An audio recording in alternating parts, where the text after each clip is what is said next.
할렐루야. 아멘. 또 눈보라를 뚫고 눈보라를 뚫고 또 여러분들이 이 예배까지 오신 여러분 환영합니다. 우리 옆에 있는 친구들에게 인사할까요? 뭐라고 하면 좋을까? 안녕하세요. 만나서 반갑습니다. 오늘은 당신에게 아주 특별한 날이 될 겁니다. 할렐루야. 아멘. 여러분들에게 오늘 굉장히 특별한 날이 될 거예요. 믿으십니까? 아멘. 네. 오늘 굉장히 은혜롭고 또 뭔가 여러분 마음에 이렇게 눈이 바닥에 쌓이듯이 하나님의 말씀이 여러분의 마음 가운데 하나씩 쌓여지기를 소망합니다. 네, 말씀 볼게요. 마태복음 7장 24절로 27절 말씀.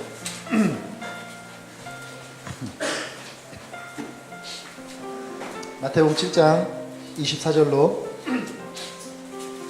27절. 제가 한 절 여러분의 한 절 돌아가면서 공부합니다. 마태복음 7장 24절로 27절.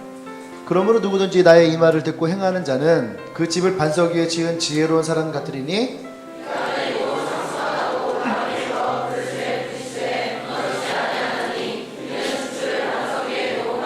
나의 이 말을 듣고 행하지 아니하는 자는 그 집을 모래 위에 지은 어리석은 사람 같으리니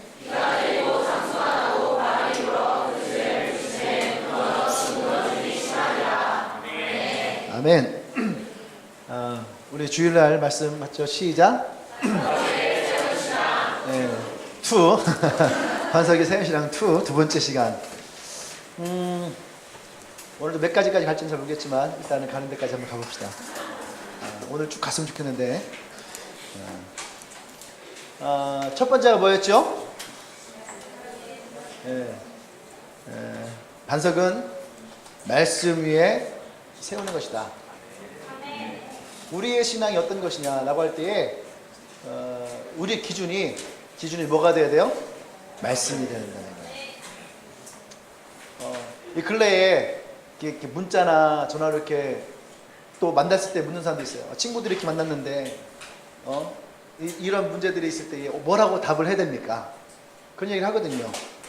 뭐 구원에 대해서 혹은 또 수리 문제에 대해서 또는 믿음의 신앙에 대해서 얘기를 해요. 그러니까 저는 이제 그때마다 항상 얘기하거든요. 논쟁하지 마라. 논쟁하지 말고 기독교가 욕을 먹어야 될 부분이 있으면 그냥 인정해라. 인정하고 단 그냥 성경에 나와 있는 것으로 얘기를 해라. 할렐루야. 그냥 성경에 나와 있는 것으로 얘기를 하는 것이 제일 좋아요. 왜 그러냐 하면 왜 그렇다 했죠? 말씀이 뭐라고요? 말씀이 하나님이시라는 거예요. 요한복음 1장 1절에 태초에 말씀이 있었으니 이 말씀이 곧 하나님이시다. 이 말씀이 뭐예요? 말씀이 곧 하나님이라는 얘기죠. 또 시편 몇 장이 있다? 33편인가? 34편인가? 그게 보면은 거기서도 말씀이 여호와 하나님이라고 우리에게 분명히 얘기하고 있죠. 그렇기 때문에 말씀으로 우리가 얘기하는 것이 가장 좋아요. 그래서 아마 지난주 주일날에 여러분의 가장 큰 이슈가 됐던 예배 실시간 검색 1등이 뭐였어요? 아기들이 사형제. 아기들이 사형제. 여러분들의 신앙을 무엇 위에 짓느냐? 첫 번째가 뭐였어요? 첫 번째? 은사와 기적과 기도의 응답 이런 것으로 여러분의 신앙을 세우려 하지 말라는 얘기예요. 어떤 사람들은 내가 방언만 터지면 내가 예언을 받으면 또 어떤 사람들은 내가 하나님의 기적을 경험하면 어떤 사람들은 기도 응답이 되기만 하면 물어봅시다. 여러분 하나님의 기도 응답 받아본 적 있어요? 없어요?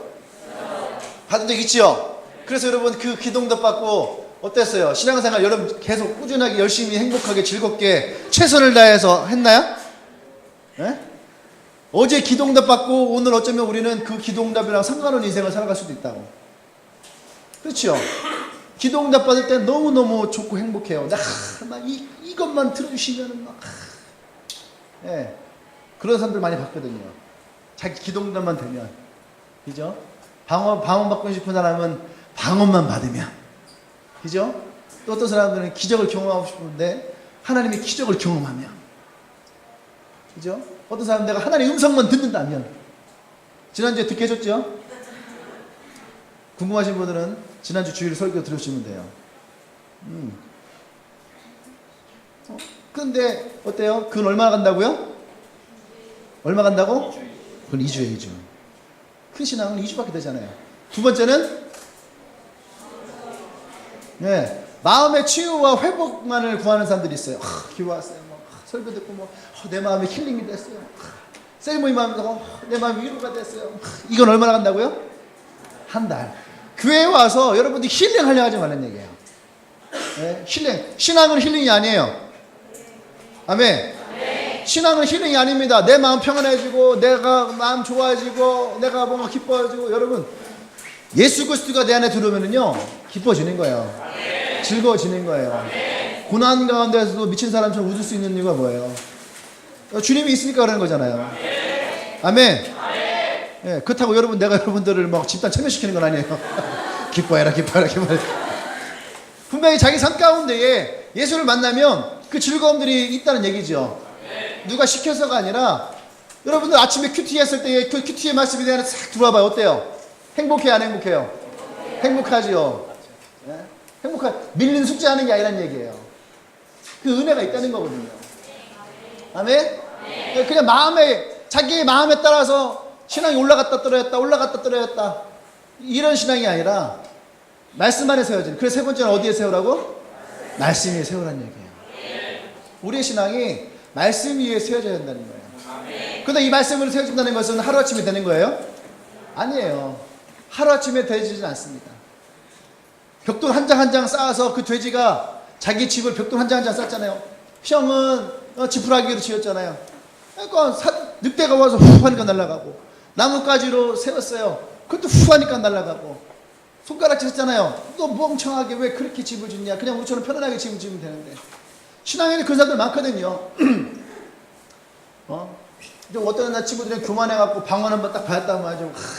신앙하는 사람들 방언을 있어야지 뭐 한다고. 그렇죠. 옛날에 그런 친구 있었거든요. 성애 친구 중에 그런 애 있었어요. 성애를 딱 하는데 자랑하고 싶은 거야. 여름 부흥회 때 이렇게 방언이 나와갖고 자랑하고 싶은 거야. 딱 하다가 성애야 넌 방언할 거 아니? 이렇게 그때 성애가 이제 그냥 아무 생각해요. 해. 우리 교회 사람들 대부분 다 해. 그런 거예요. 그러니까 그 친구가 이제 자기의 신앙은 그런 경험을 하는, 특히 이제 방언 같은 거 받으면 최고라고 여겼던 시골 아이가 있는 거죠.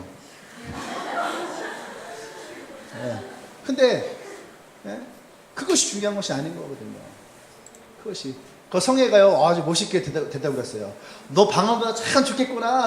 어깨에 이만하고 그러면서 한 거죠. 그러면 너 전도 열심히 하겠네? 은혜 받으면 당연한 거 아니에요? 은혜 받으면 자기 은혜를 나누게 돼 있는 거거든.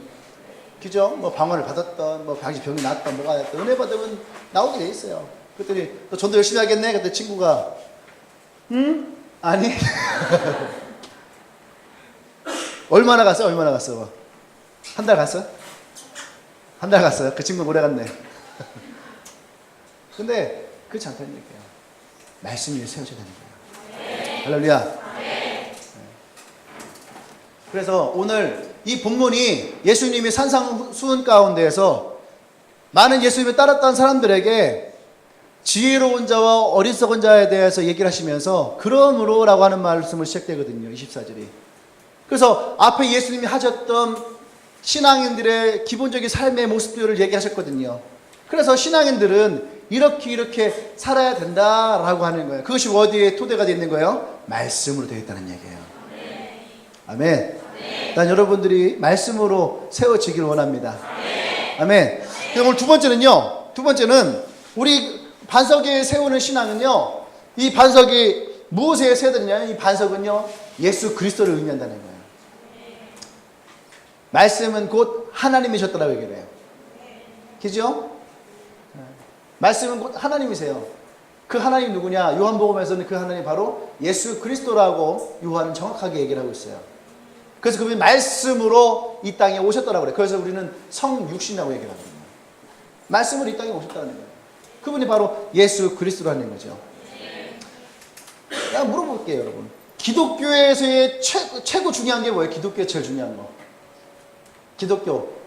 기독교라는 말이 무슨 뜻이에요? 기독교라는 말이 무슨 뜻이에요?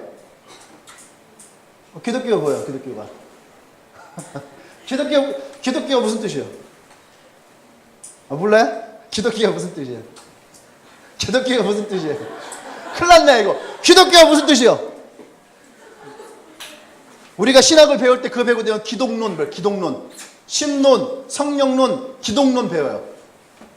그죠? 그러면은 신론은 뭘 얘기할까? 하나님에 대한 걸 배워요. 성령론은 성령에 대해서, 기독론은 기독교에 대해서. 그리스도. 기독론이 기독교라고 하는 말이요. 그리스도라는 말에 그래서 한자의 음역으로 한 것이 기독교예요. 한자의 음역. 이해되죠? 옛날에 그리스도교라는 것을 표현하려고 하는데 그걸 한자로 표현하는 것이 기독교예요. 기독교. 이해됐죠? 그러니까 기독교나 뭐 어떤 거야? 크리스트나 마찬가지예요. 크라이스트나 하는 거야. 그리스도교 이렇게 하는 거나 마찬가지인 거예요. 그걸 우리는 기독교도 하는 거예요. 기독교. 그러니까 기독교라는 말은 하나님을 믿는 모든 종교를 그냥 기독교라고 표현하는 거예요, 사실은. 근데 지금에 와서는 기독교 하면은 개신교를 뜻하고, 또 이제 천주교는 이제 카톨릭이라고 얘기를 하고, 유대교는 유대교를 하고, 이슬람교는 이슬람교로 하는 거예요. 이해됐죠? 그럼 기독교의 제일 중요한 게 뭐예요? 그렇지, 그리스도지. 이해되십니까? 우리가 예수를 믿는 종교면 뭐가 제일 중요한 거예요? 예수가 제일 중요한 거예요. 예수가 제일 중요한 거예요. 근데 우리의 신앙에 예수가 빠져버리는 거예요. 이 건물을 쳤잖아요. 이 건물에서 뭐가 제일 중요할까? 십자가? 십자가가 제일 중요해? 십자가 떼버리면 되지 뭐. 이 건물에서. 그쵸? 이거 HBM이거든요. HBM 기둥이 제일 중요한 거야. 이 HBM 기둥이 없으면 건물을 세울 수가 없어요. 건물을 세울 수가 없는 거예요. 우리의 신앙도 마찬가지예요. 우리의 신앙도 오늘 여기서 반석이라 했잖아요. 반석이 뭐예요? 옛날에 집을 질 때는요, 우리가 지난주에 주일날 얘기했지만 그 중동 지방은 비가 한번 내리면은 그냥 땅이 그냥 강물로 변해버리는 거예요. 이해되시죠? 그래서 그냥 맨 땅에 흙에다가 건물 쳐놓으면은 비가 내리면은 그냥 쓸려가 버리는 거예요. 그래서 돌 위에다가 쳐야 되는 거예요. 돌 위에 짓던가 아니면은 돌을 놓고 그 돌에 연결을 시켜서 돌 위에다가 주춧돌을 반석 위에 뒀다라고 하잖아요. 힘을 줄 수 있는 곳은 돌이 되는 거예요. 돌이. 그래서 물이 그냥 빠져나갈 수 있도록. 할렐루야. 네. 우리의 신도 마찬가지예요. 왜 예수님이 반석 위에 주춧돌을 반석 위에 둬야 되느냐라고 할 때에 우리가 예수 위에 우리의 신앙을 두면은 우리에게 들어오는 예수 믿는다고 고난이 없나요? 오늘도 고난 당한 사람 있죠? 너희 중에 고난 당하는 자 있느냐? 이런 노래도 있었는데 네이버 검색하면 나와요. 우리 직장인 중에서 오늘 고난 당한 사람 있어요. 고난 당한 사람들 많죠. 우리가 그리스도인이라고 고난 안 당한다? 아니죠. 고난 당해요. 우리도요. 그죠? 어려움이 와요. 어떤 사람들이 그런 얘기 하거든요. 하나님이 계신데 왜 내가 이런 고난을 당합니까? 예수님도 그런 고난 당하셨거든요. 하나님이 있다고 해서 내게 고난이 오는 것이 아닌 거예요. 하나님을 믿어도 우리에게 고난이 온다는 거죠. 그런데 여기서 얘기하는 게 뭐예요? 그 고난이 와도 예수 그리스도라는 반석 위에 있으면 그 고난의 물이 그 강이 그냥 지나간다는 거예요. 할렐루야. 제가 그런 얘기 했죠. 저희 집은 예수 믿은 지 114년 됐어요, 지금. 집안 자체가. 예, 여기 저희 집보다 오래된 사람은 그렇게 많지 않을 건데, 지금 6대째니까. 뼈대 있어, 없어요? 뼈대 있겠지. 근데 썩었어요, 다. 다 부서지고 있어, 막. 지금 겨우 우리 집만 지금 막 잘 살아가고 있는데, 어쨌든, 그런데, 뭔 얘기 달라고 했나? 에?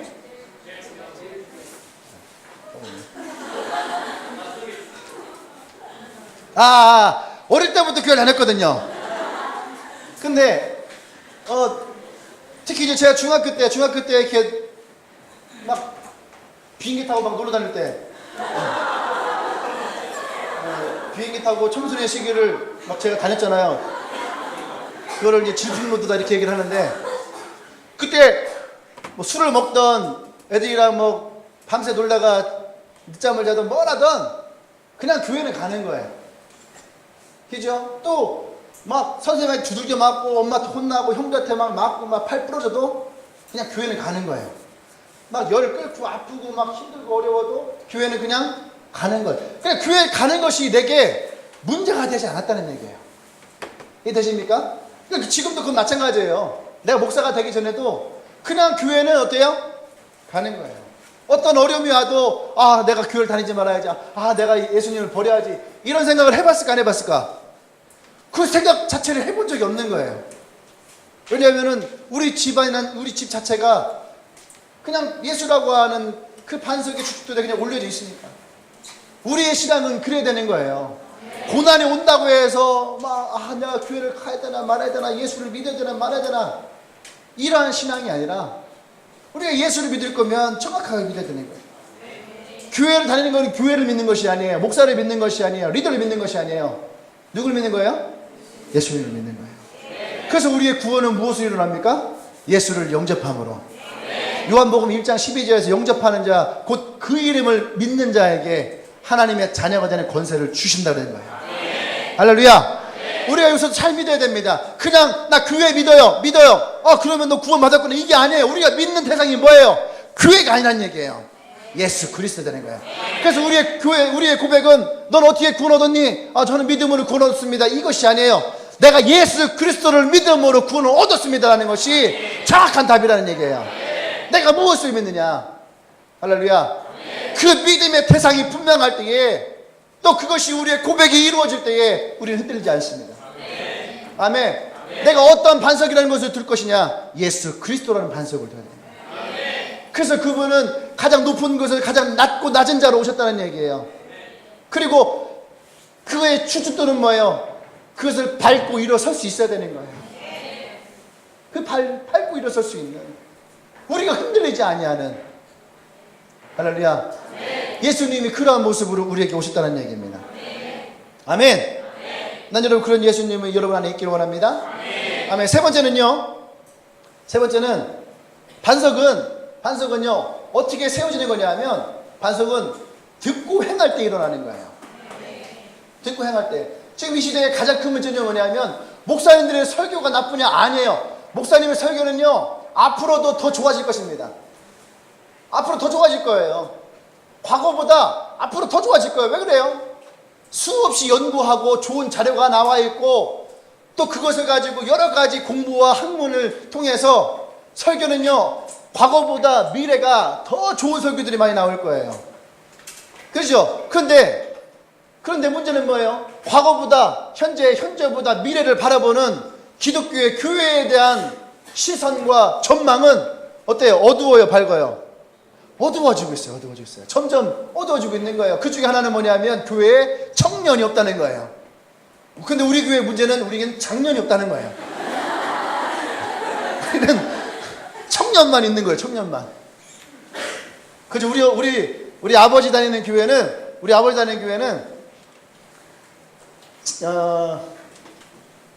60대 이상만, 60대도 젊은데? 우리 엄마가 그러더라고요. 나이가 어떻게 되냐 했더니 59세 그랬더니 아이고 한참이네 그러더라고요.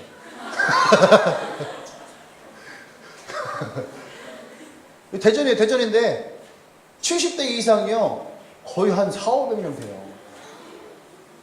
4,500명. 4,500 넘을 것 같은데 60대 이상까지 하면은 거의 교회에 한 70%, 80% 될 것 같아요. 그래서 내가 얘기했어요, 엄마 아버지한테. 나 그 교회 너무 큰일 났다. 생각해봐, 한 10년 후만 되면은 안 보일 분 너무너무 많을 것 같아. 참 우리 아버지들 75이거든요. 10년에 우리 아버지 내가 뵀을지 안 뵀을지 모르겠어요. 왜 주예요? 천국 가서 보면 되지. 그건 내가 부려하는 것이 아니라 그런 믿음이 있어야 될 거 아니에요. 없어요? 네. 죽음에 대해서 우리가 감출 것이 아니라 믿음이 있으면 죽음에 대해서 얘기할 수 있는 거예요. 어쨌든 10년 후에는 그 교회에서 못 볼 사람들이 과연 60% 이상은 될 것 같다고. 그랬더니 우리 엄마 아버지가 그래. 그래서 우리 얘기했죠. 우리 10년 후에 우리는요 그냥 가만히 있어도 자연 발생적으로 10년 후에 자연 발생적 네. 하나님의 섭리에 의해서 독초하는 것이 보기에 좋지 않기 때문에 어쨌든 그런 얘기를 했는데 지금 이 시대의 가장 큰 문제는 뭐냐면 교회가 교회의 역할을 하지 못한다는 얘기죠. 교회가 교회 역할을 하지 못하는 가장 큰 문제는 교회에 문제가 있는 것이 아니에요. 교회는 문제가 없어요. 교회에 문제가 있는 것이 아니라 사실은 교인에게 문제가 있는 거죠. 교인에게 문제가 있는 가장 큰 이유는 목사에게 문제가 있는 거죠. 목사에게. 왜냐하면 그냥 좋은 설교를 듣게만 하는 것, 좋은 설교를 그냥 그들의 귀에 즐겁게만 하는 것, 그것이 어쩌면 이 시대를 병들게 해나가는 거예요. 어느 이제 그 기독교 단체에서 그 리서치 하는 데다가 이렇게 의뢰를 한 거예요. 한국 교회에 대해서 해달라. 그랬더니 그 사람들이 이제 연구를 딱 해서 발표했는데 뭐냐면 한국 교회에 은혜가 없다라는 은혜가 없다. 그 서울 특히 이제 서울 10대 대형교회를 조사했을 때에 하지 않는 설교가 어떤 것이냐 했을 때 부자가 천국에 가는 것이 낙타가 바늘길을 통과하는 것보다 어렵다. 이 설교를 목사님들이 하지 않는다는 거예요. 여러분 말씀은 들으라고 있는 것이 아니에요. 말씀은 듣고 우리의 삶 가운데 행할 수 있어야 되는 거예요. 그래야지 그것이 능력이 나타나는 거예요. 여러분 한번 물어보세요. 스스로에게 한번 물어보세요. 지금까지 신앙생활 열심히 했던 사람들 있잖아요. 설교 그렇게 많이 들었는데 여러분 신앙은 어때요? 좋은가요? 그렇게 많은 설교를 들었는데 여러분들은 그 말씀이 여러분들에게 어떤 영향을 끼치나요? 성경은 우리에게 분명히 합니다. 말씀은 살았고 운동력이 있다고 했어요. 그래서 내 영과 혼과 골수와 관절을 쪼개기까지 한다는 거예요. 또 성경은요 바르게 하고 가르치고 훈육하고 책망하고 의로 가르치기에 좋다고 했어요. 그런데 과연 그 성경의 그 말씀이 여러분의 인생에 여러분의 삶에 여러분의 가치관에 얼마나 영향을 줬냐는 거예요. 그럼 여러분 그 말씀은요 땅에 떨어지자마자 타버린 거야. 죽어버린 거야. 마태복음 13장에서 말씀을 씨 뿌리는 비유를 했잖아요. 여러분의 마음밭이 어떤 밭이 나는 거예요? 좋은 땅이냐? 아니면은 가시덤불과 같은 것이냐? 아니면은 길가에 떨어진 거? 그냥 듣고 흘러 지나가는 그거냐? 돌밭에 떨어진 거냐? 보세요. 가시덤불에 있어요. 교회는 다니지만 항상 주위에 다른 사람들에 의해서 항상 끌려다녀. 어두운 곳으로 끌려다녀요. 그 말씀이 그 안에서 살 수 없게 만드는. 에일리 왜 웃어? 너 그런 인생을 살았니? 친구들 집에서 어두운 가운데. 어떤 친구들은 돌밭의 특징이 뭔지 알아요? 항상요 딱 들어갔을 때 잎새끼는 딱 펴요. 그죠? 근데 금방 어때요? 그럼 죽어버려요. 뿌리가 그냥 타버리니까. 왜? 들어가지를 못하니까. 그래서 항상 새로운 시작 시작했다가 없어지고 시작했다가 없어지고 이런 사람들이 있어요. 돌밭이에요. 돌밭. 여러분 처음 돌밭인가? 머리 말고 얼굴밭. 누가 머리를 물어요? 응? 그다음 길가에 부러진 건 뭐예요? 그 길가에 부러진 것은요, 이건 요새 제가 얘기하는 거죠. 나그네 인생이에요. 나그네 인생. 그냥 왔다가 좋은 얘기 듣고 그냥 가는 거예요. 그럼 어떻게 돼요? 그냥 길가에 떨어지는 거예요. 길가에. 요즘에 목사님이 가장 많이 얘기하는 게 뭐예요? 뿌리를 내려야 되는 거예요. 뿌리를 내려야지 열매가 나오고, 뿌리를 내려야지 그곳에서 성장이 일어나는 거예요. 그냥 왔다가 지나가는 개개 인생에게는요, 여러분 절대로 일어나지 않는다는 얘기예요. 할렐루야. 뿌리를 낼 수 있어야 돼요. 그래서 좋은 땅이 거기서 나오는 거거든요. 좋은 땅에 이 뿌리가 날 때 우리는요, 하나 심으면 하나가 나올 수 있지만, 주님은 우리에게 말씀하신 건 뭐예요? 하나가 심어졌을 때 30배, 60배, 100배의 열매가 우리 가운데 맺혀질 수 있다는 얘기예요. 이것이 하나님 우리에게 주시는 선물이고 은혜고 감사인 거예요. 아멘. 그것이 무엇으로부터 나와요? 말씀을 듣고 행할 때예요. 우리는 그냥 말씀 듣고 가만히 기도하고, 주님 역사해 주십시오, 역사해 주십시오, 이런 인생을 살아가요. 그런 인생이 아니에요. 우리의 삶에 하나님이 내게 말씀하신 것이 여러분에게 분명히 주어졌으면 그 말씀대로 살아야 되는 거예요. 말씀대로 살아가는 건 특별한 사람만 택해서 그렇게 살아가는 것이 아니라는 거예요. 우리 모두가 다 그렇게 살아가야 되는 거예요. 나는 말씀대로 살 수는 없어. 난 말씀대로 살 수 없어. 그럼 죽어야죠. 말씀대로 살 수 없으면 죽어야죠. 어떻게 죽습니까? 영이 죽는 거예요. 죄의 삭은 사망이라고 했거든요. 거기서 말한 사망은 뭡니까? 하나님과 우리의 사이에 단절이 멀어지는 거예요. 여러분의 삶이 하나님의 말씀 가운데 살아가지 아니하면 우리는 하나님과 멀어지는 거예요. 그래서 이 말씀 전에 거짓 선지자를 멀리하라 할 때 뭡니까? 너희가 주여 주여 하는 자마다 다 하나님 나라에 들어가는 것이 아니라 아버지의 뜻대로 행하는 자여야. 할렐루야. 네. 아버지의 뜻 가운데 행하는 자여야 우리 아버지께로 갈 수 있다는 얘기예요. 네. 다 주여 주여 한다고 갈 수 있는 것이 아니라는 얘기예요. 그래서 언제 할 수 있습니까? 고난이 올 때, 태풍이 칠 때에, 눈보라가 일어날 때에, 그때에 내가 반석 위에 집을 짓고 있는 것인지 모래 위에 집을 짓고 있는 것인지 그때가 되지 않으면 모른다는 거죠. 근데 그것을 무엇을 할 수 있습니까? 여러분들이 그 말씀대로 살아가고 있느냐, 행하고 있느냐, 그것이 중요한 거예요. 젊을 때부터 하나님 말씀대로 살려고 하십시오. 아멘? 네. 젊을 때부터 하나님 말씀을 살려고 여러분들이 그것에 분명하게 서 있어야 되는 거예요. 주님의 교회가 다른 데보다 조금 강한 면이 있죠. 강한 면이 있어요. 근데 그거는 어쩔 수 없어요. 하나님이 이 교회 주신 사명이기 때문에 젊은 친구들에게 우리는 강하게 합니다. 그래야지 딴 데 가서도 흔들리지 않죠. 좀 이따가 이제 나올 텐데, 우리의 신앙이 당당하지 않으면, 우리의 신앙이 정말로 예수 그리스도를 살지 않으면, 우리의 신앙이 하나님 앞에 분명히 서 있지 않으면 오늘 이 세상 가운데에 그냥 휩쓸려 가요. 아니 목사들도 휩쓸려 가는데 여러분들 안 휩쓸려 가겠어요? 안 그래요? 다 휩쓸려 간단 말이에요. 그래서 예수라고 하는 그 반석 위에 나와 여러분의 교회가 세워질 수 있어야 됩니다. 아멘.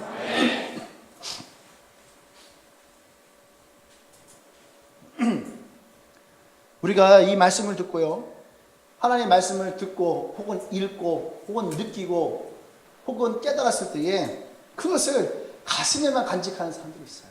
가슴에만. 먼저 내가 똑바로 서야 되고, 내가 먼저.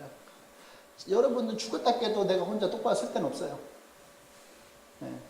내가 쓸 수는 없는 거예요. 예수님이 세워주지 않으면 나는 죽어도 쓸 수 없는 거예요. 내가 쓰려가는 것 자체가 여러분 교만이에요. 할렐루야. 성경에서 이 어리석은 자들이 집을 짓는 것들이 어떤 거냐면 세상의 가치관과 자기의 생각을 더 중요하게 여기는 거예요. 예수님이 지금 이 산상수훈을 통해서 하나님 나라와 그의 말씀에 대해서 쭉 얘기하고 있거든요. 그런데 어리석은 자는 모래 위에 집을 지은다는 거죠. 세상의 가치관과 자기 생각을 더 중요하게 여기기 때문에 하나님의 말씀을요 가볍게 여기죠. 아는 얘기야, 듣는 거야. 제가 이렇게 얘기를 하다 보면은, 말씀 이렇게 얘기하다 보면은, 예, 다 알고, 전부 다 알고 있던 거예요. 들고 있던 거예요. 그러거든요. 그러면 저는 그냥 흘려보내잖아요. 그걸 꼭 물어봐요. 그래서 너는 그렇게 살았어? 이렇게 물어봐요. 그래서 그 말씀이 너한테는 영향이 있었어?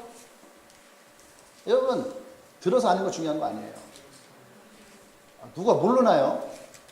그렇잖아요. 누가 모르나요? 근데 그것을 우리가 들은 대로 우리의 삶 가운데에 살아가느냐 이거예요.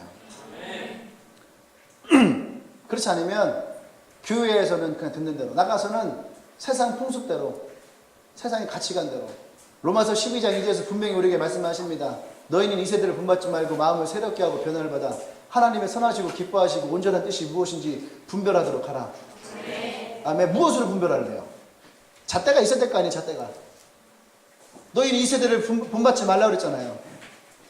그렇죠? 그걸 마음을 새롭게 하고 변화를 받아서 하나님의 기준으로 가지고 해야 될 거 아니에요. 그 잣대가 뭐예요? 여러분들이 생각하는 여러분의 잣대는 뭡니까? 상황? 내 상황이 이러니까. 환경? 내 환경이 이러니까. 책임감? 내가 책임감을 줘야 되니까. 성실함? 무엇이 여러분의 잣대가 되나요? 뭐 스펙? 여러분 갖고 있는 능력? 그것이 아니란 얘기잖아요. 하나님의 선하시고 기뻐하시고 온전하신 뜻이 무엇인지 분별하려면 그분이 말씀하신 것대로 봐야 되는 거예요. 말씀이 기준이 된다는 거죠. 말씀에서 그것을 대해서 어떻게 말씀하고 있는가. 정 말씀 찾기 힘들면 이게 1900년대 초에 미국 감리교가 부흥했던 방법 중에 하나가 그거거든요. 만약에 예수님이라면 어떻게 하셨을까? 그 상황에서 그 문제에 대해서 예수님이라면 어떻게 하셨을까에 대한 물음을 던진 거였거든요. 우리가 최소한 하나님의 관점에서 그것에 대해서 물을 수 있어야 되는 거예요. 아멘. 그리고 그분의 말씀이 내게 들어오면은 그것 가지고 행할 수 있어야 되는 거예요. 그래서 여러분들이 혼자 하기 힘듭니까? 리더랑 상의하세요. 리더랑 상의했는데 답이 안 나오면 목사에게 찾아오세요. 최소한 여러분들이 고민과 그에 대해서 기도하고 묻고 하나님의 뜻이 어떤 것인지를 함께 나눌 수 있는 그런 마음이 있는 거 아닙니까? 그게 공동체잖아요. 할렐루야. 아멘. 네. 여러분 말씀은 절대 자기에게 유리하게 해석하는 것이 아니에요. 말씀은 말씀대로 볼 수 있어야 됩니다. 아멘. 어떤 사람들은 설교를 듣잖아요. 설교 끝나게 물어봐요. 오늘 예배 어땠냐? 많이 물어보거든요. 우리 교회 처음 온 친구들 이렇게 물어보잖아요. 어떤 친구 그러더라고요. 만났어요. 지난주에 처음 만났는데 카페에서 만났어요. 예배 어땠어? 했더니 예배가 좋았어요. 뭐가 좋았다? 했더니 막 웃어요. 왜 웃었더니 지금 5번째 묻는 거라고. 사람들이 만날 때마다 우리 예배 어땠어? 하고 물어보고 뭐가 좋았어? 하고 물어본다는 거예요. 그래서 그러더라고요. 목사님이 좋았다고. 그래서 저도 얘기했어요. 그런 얘기 자주 듣는다고.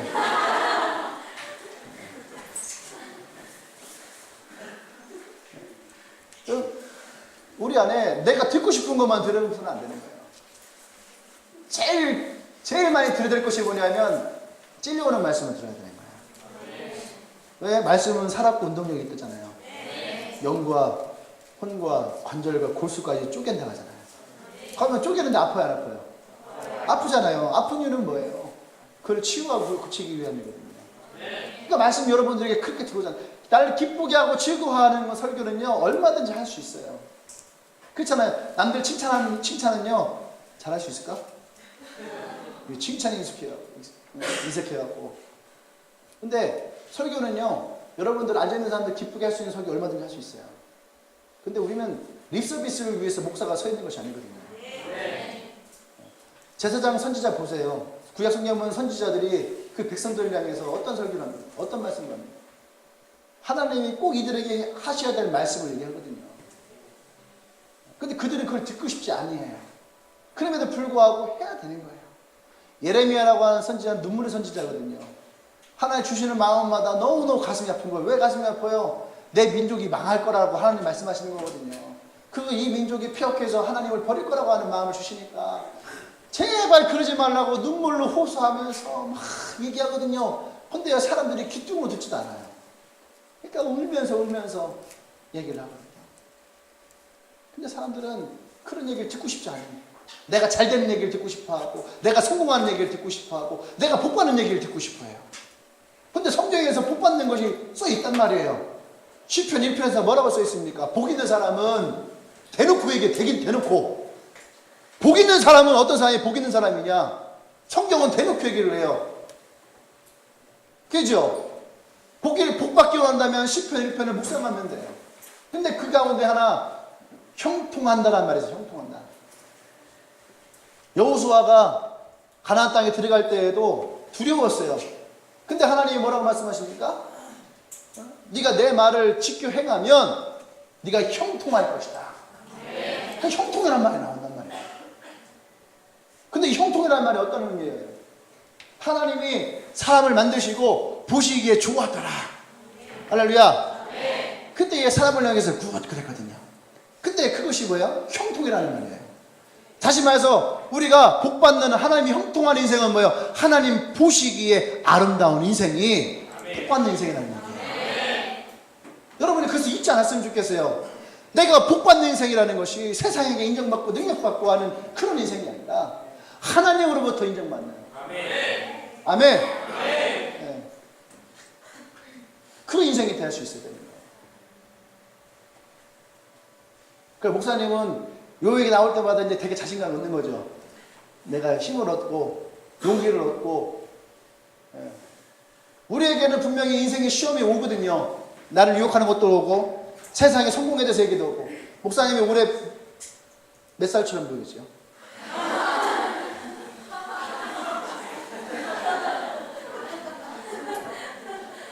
몇 살 보이죠? 30살. 32. 뭐 경미하는 거야?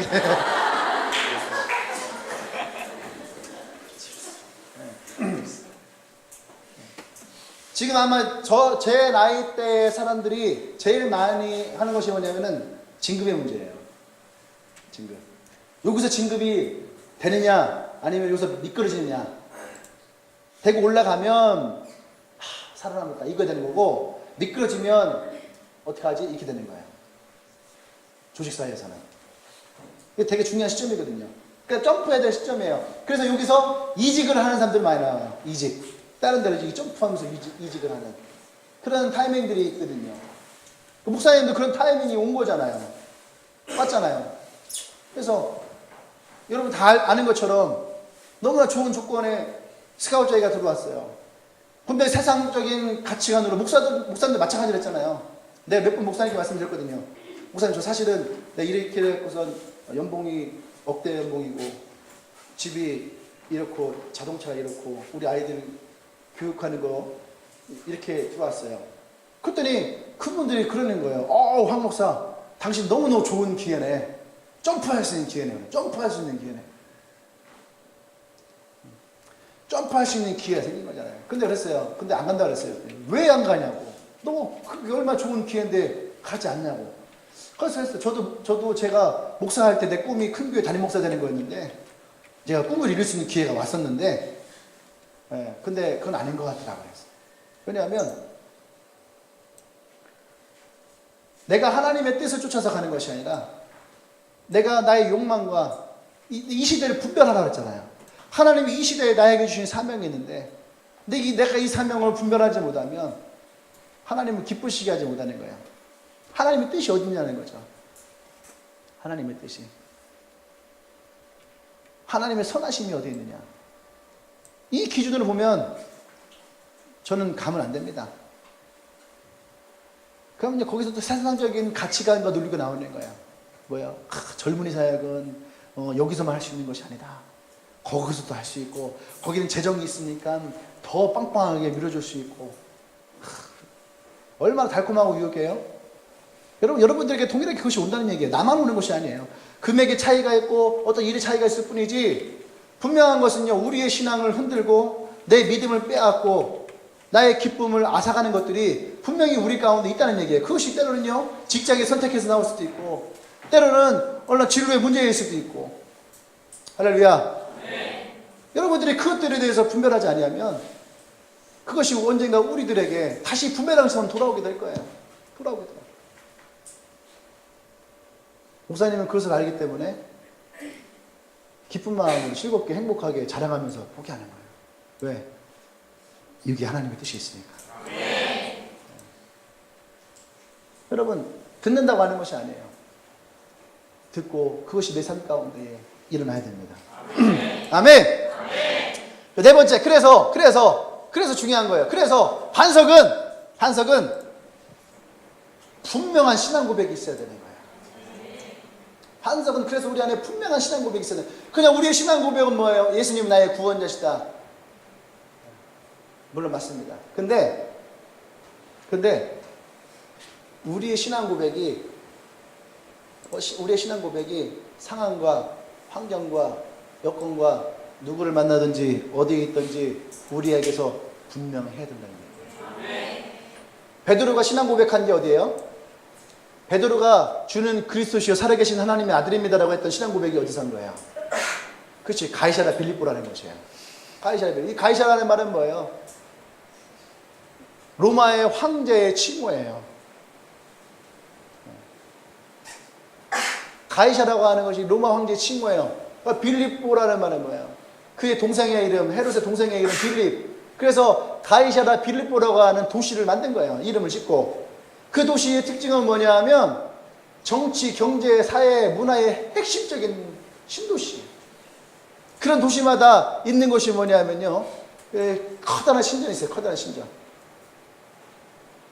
성경에서 그 신전에 어떤 것이냐, 지금도 비너스 신전과 판 신전이 어마어마하게 크게 있었던 그 흔적이 그곳에 있다는 거예요. 정치, 사회, 경제, 그거의 중심지가 가이사랴 빌립보예요. 그러니까 예수님이 이 제자들을 데리고 다닌 거예요. 데리고 다니면서 커다란 어마어마한 우상을 섬기고 있는 신전들이 잔뜩 있는 그 도시 한가운데에 가서 제자들에게 물었어요. 사람들이 나를 누구라 하느냐? 때는 때로는 엘리야라고, 때로는 모세라고 하고, 어떤 선지자라고 막 그랬어요. 그 예수님이 그 얘기를 듣고, 그럼 너희는 나를 누구라 생각하느냐? 물었어요. 그런데 제자들도 그거에 별반 다른 게 없었거든요. 그냥 우리도 하는데 갑자기 한 명이 딱 튀어나왔죠. 이제 그 누구예요? 베드로예요, 베드로. 그냥 하는데 갑자기 팍 튀어나온 거야. 하고, 주님 그리스도인 저렇게 저러는 베드로가 알아서 얘기한 게 아니거든요. 베드로의 인격이라든지 아니면 베드로 하고의 지적인 능력이 이렇게 멋있는 말을 내뱉을 수가 없어요. 그걸 예수님이 아셨어요. 그거 뭐라고 했어요? 그래, 그건 네가 한 말이 아니다. 하나님이 너에게 그 말씀을 주셔서 네가 그 말을 하게 한 것이다. 잘 들으세요. 하나님 여러분들이 하나님을 향한 신앙 고백을 하잖아요. 그 신앙 고백은 그냥 하는 것이 아니에요. 하나님은 그 고백대로 살기를 원하시기 때문에 그 고백을 주시는 거예요. 아멘. 제가 20대 때 사역을 시작하면서 어떤 말을 했었냐면, 주님, 친구들끼리 있을 때 멋있게 했거든요. 멋있게. 나 20대를 하나님께 드릴 것이다. 얼마나 멋있어요. 내 또래 20살, 21살 내 친구들 딱 있는데 거기다 대면서 내가 난 20대를 하나님께 드릴, 20대를 내가 어떻게 되는지도 알지도 못해. 그냥 내 20대를 하나님께 드리겠다. 한 거예요. 근데 하나님이 20대를요, 진짜로 쭉쭉 뽑아먹었어요. 진짜 20대에 막 다 뽑아먹었어요. 여러분, 소에 있죠, 소. 소는요, 버릴 게 없잖아요. 그 피까지 다 먹잖아. 나를 하나님이 소 같은 인생을 쓰셨어요. 얼마 전에 소고기를 먹으러 갔거든. 원양이랑 은혜랑 같이 옥천에 가서 소고기를 먹는데, 우리 유한이가요, 지난번에 거기에서 이제 소고기를 먹었는데 너무 맛있게 먹은 거야. 네. 우리 장인 장모님 결혼기념일이라고 대접해드려 갔다가 우리 애들이 먹은 거야. 눈치 보여서 못 드시고 애들이 너무 잘 먹으니까. 그래서 또 이제 같이 그 친구들이랑 저녁 먹어 딱 갔는데 소고기를 샀잖아요. 우리 막내 유한이가 3살이잖아요. 딱 앉았는데 갑자기 얘가 소로 변하는 거야. 음에 식당에서 계속 그러는 거야. 창피하고 막 쪽팔리고 막 다 이틀하고 지나가는 아줌마들이 막 웃고 저기 밥 먹는 사람들 쳐다보고 막 애를 얼마나 고기 안 먹였으면 애가 막 소고기를 보니까 지가 소가 돼갖고 으면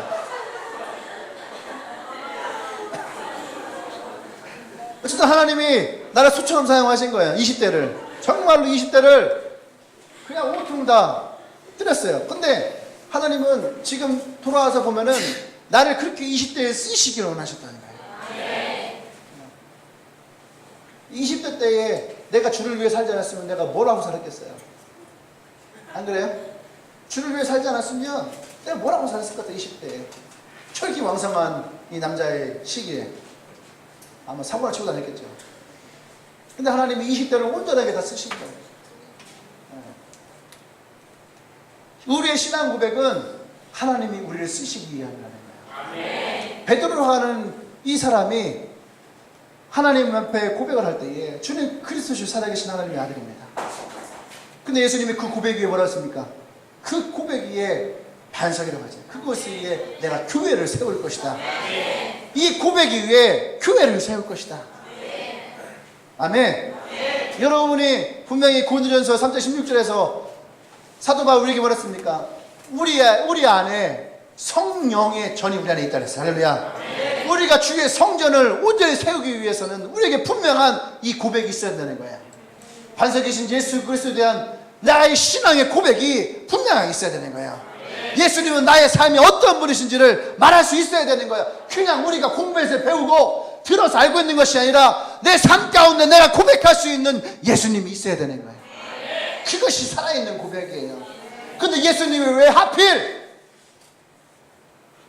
갈릴리 호수가도 있고요, 예루살렘도 있고요, 디베라도 있고, 호수가도 있고 여러 가지가 있는데 수없이 다 있는데 왜 하필 가이사랴 빌립보라는 그곳에 가서 이들에게 얘기를 했느냐. 수없이 많은 유혹이 있어요. 우상들이 있어요. 정치와 사회의 그 가운데 핵심적인 자리예요. 그게 뭡니까? 언제든지 이 사람은요, 그 세상 가운데 휩쓸려 갈 수 있는 인간이거든요. 힘의 논리에 의해서 언제든지 사람은 휩쓸려 갈 수 있어요.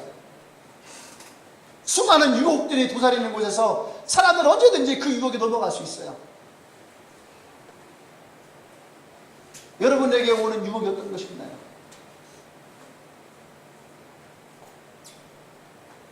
그 유혹에 사람들은 언제든지 넘어갈 수 있거든요. 그런데 그 유혹 위에서 예수님이 고백을 시키는 거예요. 너희는 나를 누구라 하냐?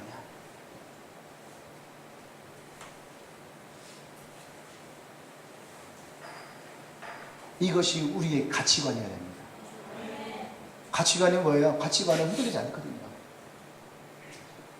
세상 어디 곳에 있어도 내가 정확하게 볼 수 있는 나의 가치관이 있다는 얘기예요. 무엇을 내가 가장 귀하게 여기느냐, 내가 무엇을 가장 소중하게 여기느냐. 지금 배 하나가 침몰했더라고요. 사조선업 배 하나가 침몰했어요. 마지막에 이분이 전화를 했더라고. 자기가 형님처럼 모시는 분한테, 그래서 자기 동생에게 마지막으로 전화를 했어요. 그분에 있어서 가장 중요한 건 뭐겠어요? 마지막까지 내가 이 배와 함께 하겠습니다. 빨리 탈출해라. 그런데 아닙니다. 저는 이 배와 함께 하겠습니다. 나이가 44살밖에 안 됐더라고요. 저는 44살인가 45살인가 젊어요. 근데 내가 이 배와 마지막 함께 하겠습니다 하고 마지막 배와 함께 그냥 생각했어요. 마지막까지 자기가 그것을 책임을 지겠다는 거죠. 여러분의 삶에 여러분의 신앙을 마지막까지 붙들 수 있는 신앙의 고백은 뭡니까?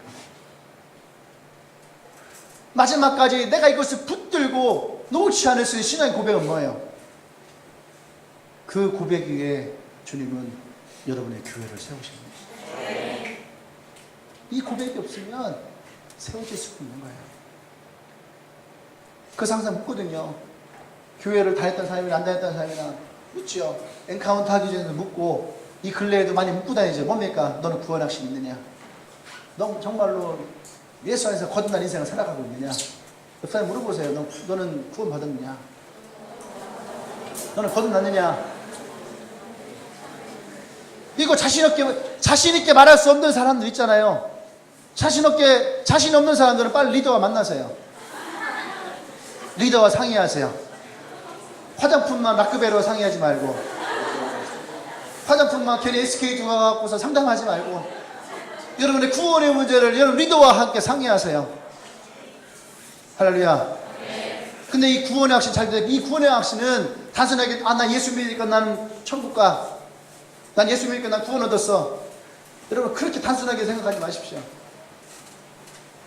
나의 구원이 어떻게 이루어지고 내 구원이 내 삶 가운데 어떻게 있는지를 여러분들이 분명하게 여러분 가운데에 그냥 여러분 안에 있는 뭐라고 그러죠?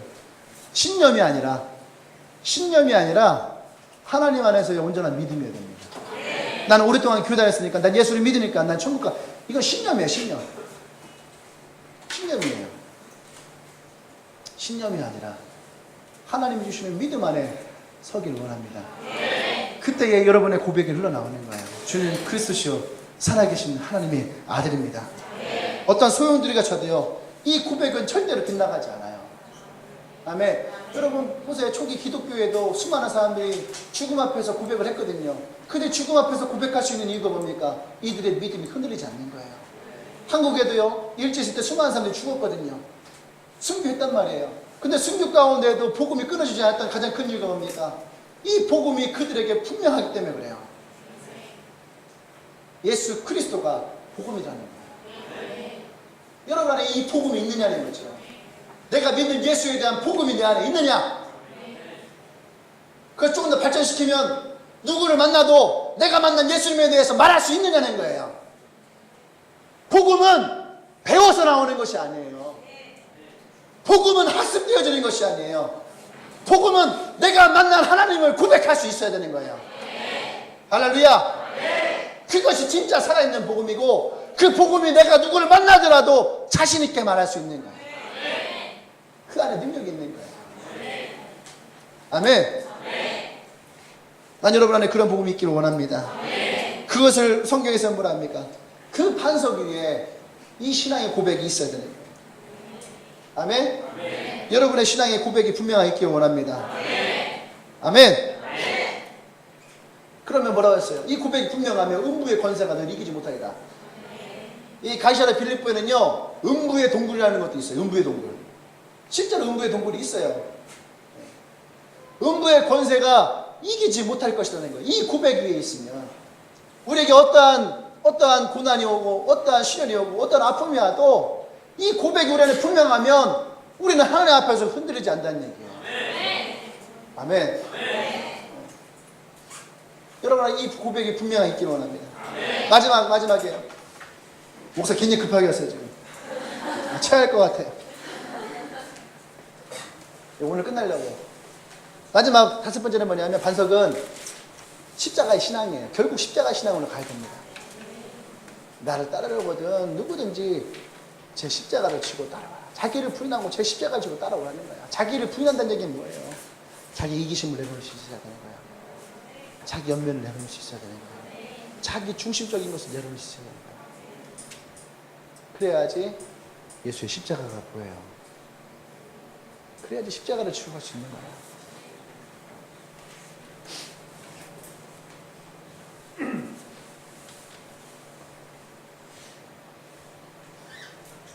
우리가요, 내가 하나님을 기쁘게 하랴, 내가 사람에게 기쁘게 하랴, 사도 바울이 그런 고백을 했거든요. 근데 내가 사람에게 기쁘게 하고 하나님께 기쁘게 하는 이것에 가장 구분질 수 있는 것이 뭐냐면 바로 십자가예요. 십자가. 십자가를 지고 가는 사람과 십자가를 지고 가지 않는 사람이 있어요. 십자가를 지고 가는 사람은 분명하게 자기를 부인한 사람이에요. 자기를 부인하고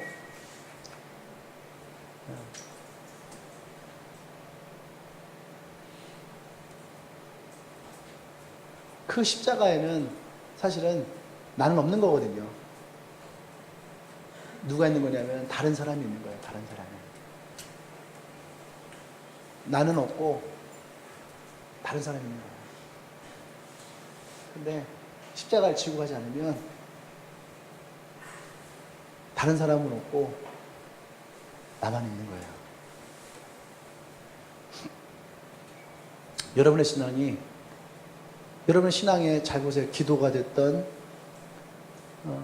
어떤 신앙의 고백이 됐던 이야기를 할 때 나라고 하는 얘기가 많이 나오는 사람들은 나 중심적인 거예요. 근데 다른 사람의 이야기가 나오는 사람들은 나 중심적이지 않아요.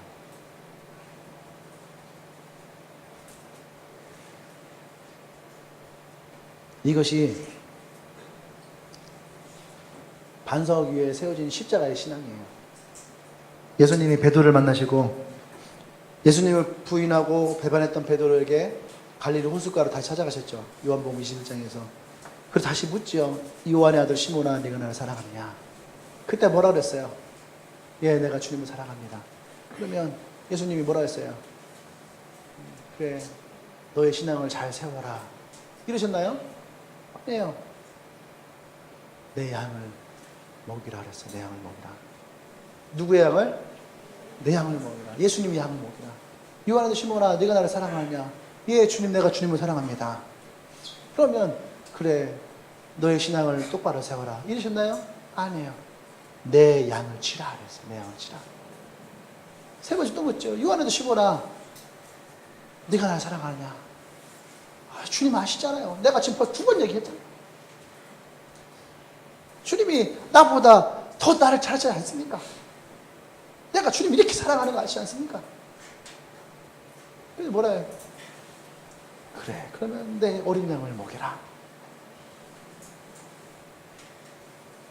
예수님은 베드로에게, 베드로 자신에 대해 얘기하지 않습니다. 예수님이 양을 맡기셨어요. 그리고 뭐였습니까? 지금까지는, 베드로야, 지금까지는 네가 원하는 인생대로 네가 하고 싶은 대로 살았죠. 이게 뭐예요? 자기 중심적이었다는 얘기예요. 베드로는요, 자기가 하고 싶은 말 하고 자기가 하고 싶은 대로 하고 그랬거든요. 예수님 죽을 때까지. 자기가 약속해놓고 지키지도 못하고, 전 절대 예수님 부인하지 않을 것입니다. 3번 부인했잖아요. 저주까지 하고. 그것이 무섭고 두려우니까 고향으로 도망가 버렸잖아요. 근데 예수님 뭐래요? 근데 지금까지는 네가 하고 싶은 대로 살았지만 이제부터는 너는 나를 위해 살아야 될 것이다. 할렐루야. 그리고 베드로에게 주어진 사명인 거예요. 그 십자가를 지는 사람의 모습인 거예요.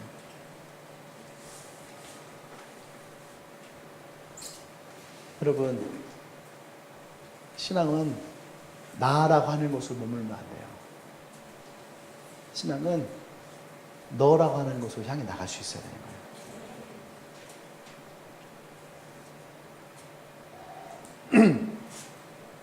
그것이 우리 안에 주어진 예수님 십자가예요.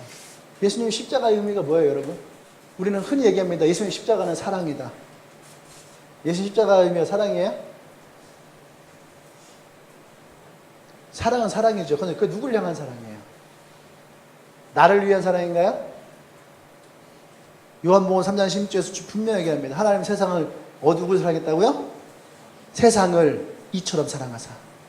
십자가를 지실 만큼 사랑했다는 거예요. 세상을. 그러니까 예수님의 사랑은 나만을 위한 사랑이 아니라는 얘기예요. 이 세상에 주어져 있는 모든 사람들을 향한 사랑이라는 얘기예요. 그래서 예수님이 마지막 죽으실 때에, 죽으시고 부활하시고 이제 하늘로 올라가실 때에 그의 제자들에게 하신 말씀이 있잖아요. 너희는 가서 모든 족속으로 제자를 삼아 아버지, 아들과 성령 이름으로 세례를 주고 내가 너에게 분부한 모든 것을 다 가르쳐 지키게 해라.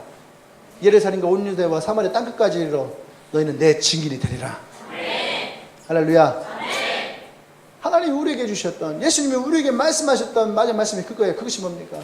이것이 예수님이 우리를 향했던 십자가의 사랑이라는 거예요.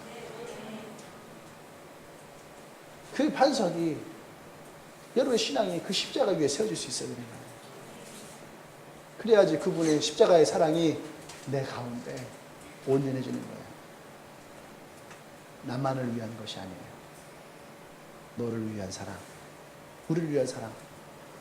그래서 예수님 제자들에게 마지막 죽으시기 전에 밤에 얘기하잖아요. 얼마나 그랬으면은 너희가 서로 사랑하라 하잖아요. 너희가 서로 사랑하라. 요한복음 15장에서 그러잖아요. 사람이 친구를 위해 자기 목숨을 버리면 이보다 더 큰 사랑이 없다. 여러분들에게 그러한 사랑이 있나요? 친구를 위해 목숨을 버릴 수 있는, 나를 위해서 목숨을 버리는 것이 아니라 친구를 위해 목숨을 버릴 수 있는 그런 사랑. 난 여러분들이 그런 신앙이 있기를 원합니다. 사단은요, 사단은 우리가 십자가 없이 교회를 다니기를 원하죠. 십자가 없이 다니는 교인들에 대해서 사단은 결코 두려워하지 않습니다. 왜냐하면 십자가가 없는 신앙은요, 뭐 흔히 얘기하는 단팥 없는 찐빵, 그죠? 아무런 의미가 없는 거예요. 교회를 다니는데 예수의 십자가가 없다. 의미 없는 거거든요. 사단은 그런 사람들 두려워하지 않습니다. 예수님은 제자들에게 분명한 제자도의 길은 뭐예요? 우리가 어떻게 해야 예수님의 제자가 될 수 있습니까? 예수님은 거기에서 분명하게 합니다. 나의 십자가를 지고 따라와라. 네. 할렐루야. 네. 그것이 우리가 예수님의 온전한 제자가 되는 길이에요. 우리의 신앙이 반석 위에 세워지는 지혜로운 자 같은 신앙이 되려면 반드시 십자가 위에 서야 돼요. 아멘. 네. 오늘 너무 많은 걸 얘기를 했어요. 잘 정리하십시오. 이번 주 주일날에는 또 다른 새로운 설교를 준비하고 있기 때문에 오늘 이 말씀이 너무너무 이게 사실은 주일까지 또 해도 되는데 반석 설교는 두 번으로 하고 또 이번 주일날에 드려질 말씀이 기대가 됩니다. 할렐루야. 질문? 네, 기도할까요?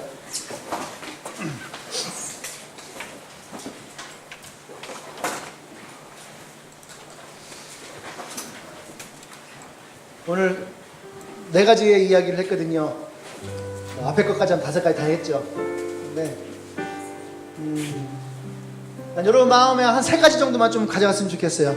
반석이라고 하는 신앙을 세우는데 나의 필요한 거 3가지. 첫 번째는 뭐, 두 번째는 뭐, 세 번째는 뭐. 한 3가지 정도만 여러분 가슴 속에 좀 가져가십시오. 내가 어느 상황, 어느 환경에서도 내가 예수님에 대해서 고백할 수 있는 사람입니다. 환경과 상황은 언제나 나에게 불리했어요. 한 번도 그것이 나에게 유리한 적으로 돌아간 적이 한 번도 없어요. 여러분 삶은 어떻습니까? 환경과 상황이 여러분들에게 유리하게 돌아갔었나요? 한 번도 나에게는 유리하게 돌아간 적이 없어요. 항상 쫓기듯 내몰리듯. 근데 거기서 항상 묻는 것이 있어요. 하나님이 원하는 것이 무엇인가? 하나님은 어느 순간에도 분명하게 이런 말씀하십니다. 우리가 하나님 앞에 분명하게 설 수 있어야 되는 거예요. 하나님은 우리를 일시키기 원하는 일꾼을 삼지 않아요. 하나님은 우리를 봉사하는 봉사자로 부르시지 않았다는 얘기예요. 하나님은 우리를 찬양팀으로, 교사로, 안내자로, 엔지니어로 부르지 않았다는 얘기예요. 하나님은 우리를 아들로 부르셨다는 거예요. 아들은 아버지와 함께 할 수 있어야 됩니다. 그 아들은 아버지의 기쁨을 더 누릴 수 있어야지 돼요.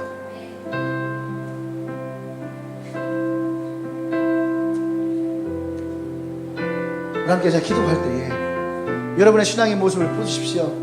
내가 반석 위에 세워져 있는 신앙인가? 불완전한 신앙인가? 무너져 내리는 신앙인가? 여러분들에게 이 말씀이 들어간다면 말씀을 붙드십시오. 여러분의 신앙을 반석 위에 올려놓을 수 있는 신앙으로 도전하십시오. 그럼 대가를 치러야 되는 거예요. 포기할 거 포기해야 되는 거예요. 내가 구할 거 구해야 되는 거예요. 내가 나가야 될 건 나가야 되는 거예요. 잘라야 될 건 잘라야 되는 거예요. 나무가 좋은 열매 맺으려면 분명히 가지치기 있어야 됩니다. 나무가 풍성해지려면 썩은 것은 잘라내야 되는 거예요.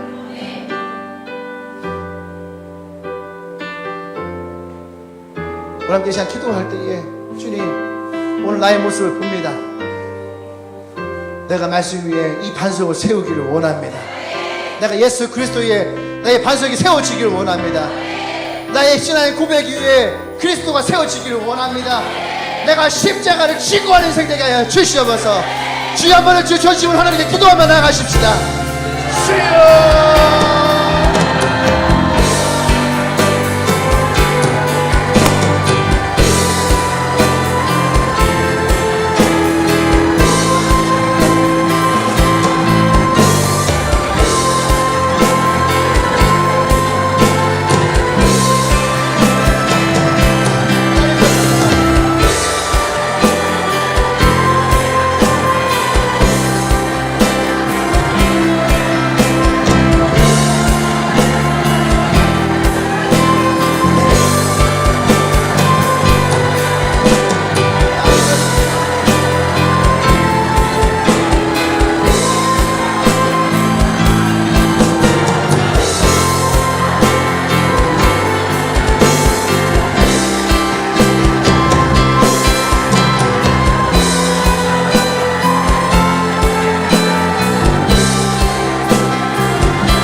할렐루야.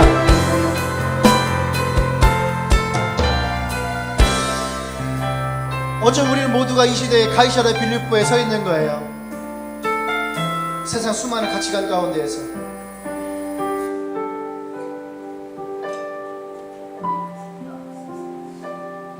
나를 뒤흔드는 수많은 것들이 있죠. 나를 반석 위에서 무너뜨리려 하는, 나를 그것을 끄집어 내려고 하는.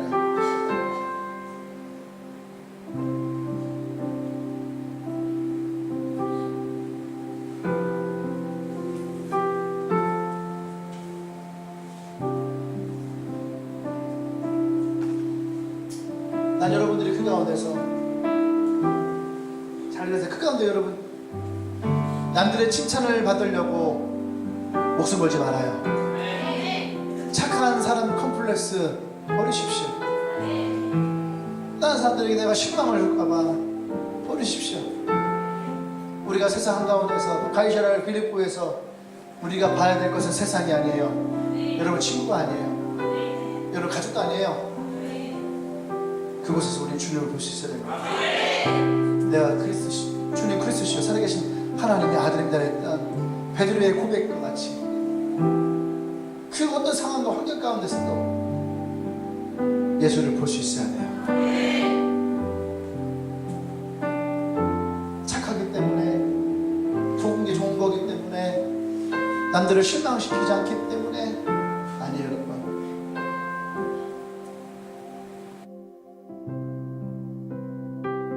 그래서 우리는 분별할 수 있어야 되고요. 그래서 우리는 예수 앞에 설 수 있어야 되고, 그래서 우리는 복음이 분명할 수 있어야 돼요. 복음이 분명하지 않을 때 우리는 흔들리게 돼 있고, 복음이 분명하지 않을 때에 우리의 귀가 세상에 열리게 돼 있어요. 우리가 세상에 귀를 여는 것이 아니에요. 우리가 세상에 나가서 외치는 자가 되어야 되는 거예요. 그것이 그리스도인이에요. 나는 주님의 교회가 그런 교회가 되길 원합니다. 할렐루야. 영향을 받아 흔들리는 교회가 아니라 영향을 주어서 확장되는 교회가 되길 원합니다. 아멘. 그 주님 우리에게 말씀하신 거거든요. 너는 세상의 빛이라 했거든요. 너는 세상의 소금이라 했거든요. 우리가 그 인생으로 나가십시다. 할렐루야. 아멘. 아멘. 할렐루야. 아멘. 이제 한 달 남았잖아요. 12월에 한 달 남았어요. 특별히 12월 달에 성탄절이 있는 날이죠. 이 달에 우리의 신앙 예수 그리스도로 하는 반석 위에 다시 세울 수 있는 그 도전의 시간이 되기를 원합니다. 아멘. 많은 유혹도 있고 흔들림 있죠. 컨닝의 유혹도 있고, 저련히 잘라버리십시오. 저련히 포기하고. 많은 유혹도 있을 거예요. 많은 어려움도 있을 거예요. 이때에 우리가 가이사랴 빌립보의 한가운데서 주는 그리스도시요 살아계신 하나님의 아들입니다 고백했던 베드로와 같이 그때에 여러분들이 예수님을 향해 고백하기를 바랍니다. 얼마나 멋있어요. 한번 해보십시오. 대전역 한가운데 가서 주는 그리스도시요, 대전대 한가운데 가서 주는 그리스도시요, 정말 그 한가운데서 내가 예수님을 고백할 수 있는 인생 되기를 원해요. 아멘. 그러다 진짜 또 뭐 띠매고 나가갖고서 그러지는 말고 여러분의 그런 곳이 되길 원합니다. 아멘. 눈이 많이 내리고 있나요 지금도? 여러분 집 들어갈 때에 조심해 들어가시고 따뜻하게 잠자고 밥 든든히 먹고 비타민 챙겨 먹고 넘어지지 말고요. 오늘 밤 또 행복한 밤이 되길 원합니다. 옆 사람에게 얘기해 주십시오. 오늘 당신에게 행복한 밤이 될 겁니다. 왜냐하면 반석이신 예수님이 당신과 함께 하기 때문입니다. 오늘 그분이 당신과 동행할 겁니다. 할렐루야. 아멘. 자, 오늘 우리 교회 처음 온 분들 있나요? 예, 처음 오신 분 있으면은 앞으로 좀 나오겠습니다. 예, 예.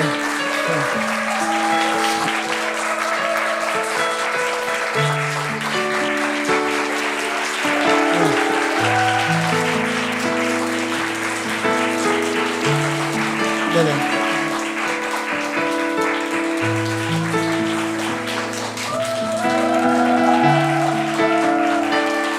있어요?